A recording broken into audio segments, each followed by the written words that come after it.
Assalamualaikum warahmatullahi wabarakatuh. Bagaimana kabarnya anak-anakku yang soleh dan solihah di rumah? Ya, alhamdulillah ya. Semoga semuanya sehat, abi-abinya sehat, dan keluarganya sehat ya.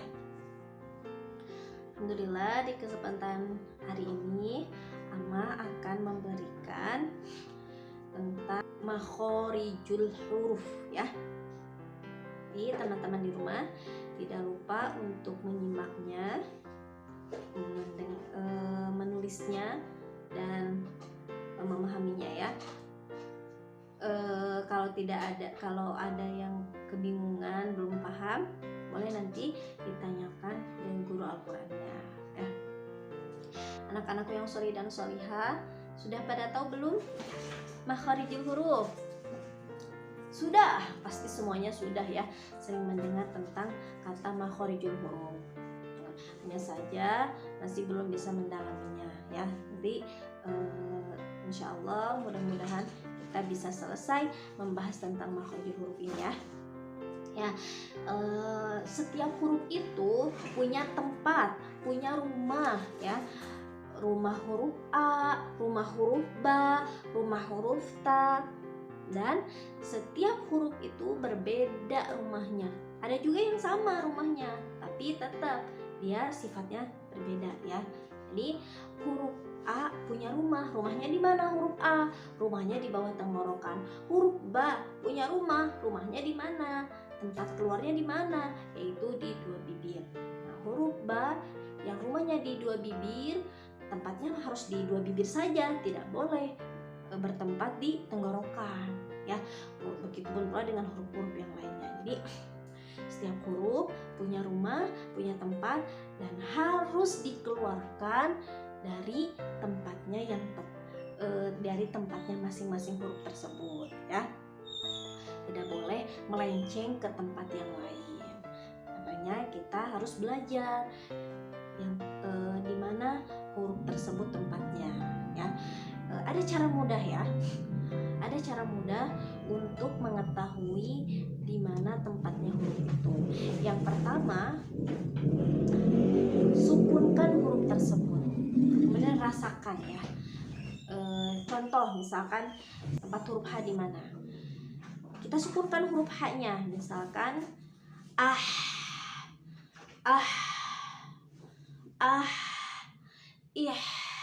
rasakan bunyi huruf H sukunnya keluar dari mana? Mungkinkah keluar dari dua bibir? Gak mungkin. Sekali lagi, yaitu huruf H keluar dari tengah tenggorokan ya, karena jauh bunyinya. Kita mau cari tahu huruf ta misalkan.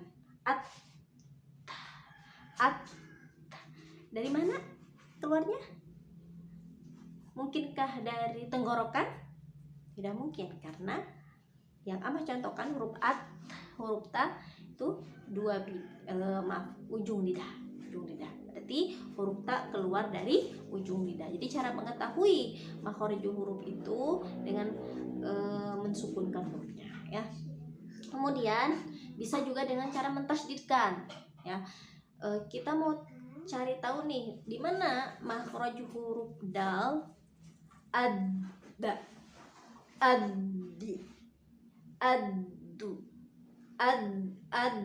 tasydidkan huruf dalnya anak-anak merasakan penekanan huruf dal itu ada di mana? Apakah ada di tenggorokan atau di dua bibir atau di ujung lidah? Jawabannya adalah huruf dal itu berarti ada di ujung lidah, seperti itu ya. Jadi kalau kita ingin mencari tahu makhraj ini, huruf ini keluarnya dari mana, nah, disukunkan huruf tersebut atau ditasydidkannya. Artinya kita penting ya untuk mempelajari makharijul huruf ini. Kemudian yang terakhir, Amah akan menyampaikan manfaat, urgensi, pentingnya kita mempelajari makharijul huruf ini ya. Yang pertama, untuk menjaga kitabullah, untuk menjaga kalamullah dari dialek dari lahan-lahan yang tidak tepat ya. banyak sekali dialek yang kita jumpai di Indonesia ya, terutama dialek Sunda atau dialek Jawa yang mana terbawa dialek tersebut dalam membaca Al-Quran. Nah, misalkan Bismillah, nah, ini dialek yang salah, dimana dialek Jawa dibaca ke membaca Al-Quran ya, harus dihindari. Harusnya Bismillah, nggak boleh Bismillah, nggak boleh medok ya, karena medoknya medoknya orang Jawa itu tidak sesuai dengan kaidah dialek Arab ya. Bismillah, kemudian huruf fa menjadi pa. Nah, pa itu adalah dialek Sunda, tapi di dalam dialek Arab menjadi fa ya. Kita harus membacanya fa, fiha, bukan piha. Nah, kemudian dengan mempelajari makhorijul huruf, kita akan tahu mana huruf yang sejenis, yang berdekatan, dan yang berjauhan, sehingga dalam membacanya akan tahu mana yang harus dilebur, mana yang harus dijelaskan, atau mana yang harus didengung ya. Dan yang terakhir, pembahasan makhorijul huruf ini adalah pembahasan yang paling penting bagi para pembaca Al-Quran ya. Karena apa? Karena ketika kita membaca Al-Quran dengan makhorijul huruf, maka kita membaca Al-Quran akan dengan fasih sesuai dengan yang Rasulullah SAW contohkan. Begitu pula sebaliknya, ketika kita tidak memperhatikan membaca Al-Quran dengan makhorijul huruf, maka kita membacanya akan serampangan, akan jauh dari kaidah-kaidah tajwid, dari kaidah-kaidah yang dicontohkan oleh Rasulullah SAW, sehingga membaca Al-Qurannya tidak bermakna. Baiklah, jadi anak-anak semuanya yang sholih dan sholihah, dari sekarang ketika setoran, murojaah, membaca Al-Quran di rumah, harus bersemangat membacanya dengan makhorijul huruf yang baik ya, karena ini yang dicontohkan oleh Rasulullah SAW. Wa hakadha annahu bihil ilahu anzala wa hakadha minhu ilaina wasala. Ini dalilnya di dalam Matan Jazari, karena sesungguhnya Al-Quran ini diturunkan dengan tajwid, begitupun pula sampai kepada kita dengan tajwid. Karenanya kita harus semangat belajar Al-Quran ini dengan tajwid. Nah, makhorijul huruf ini adalah bagian terpenting dari ilmu tajwid. Karenanya kita harus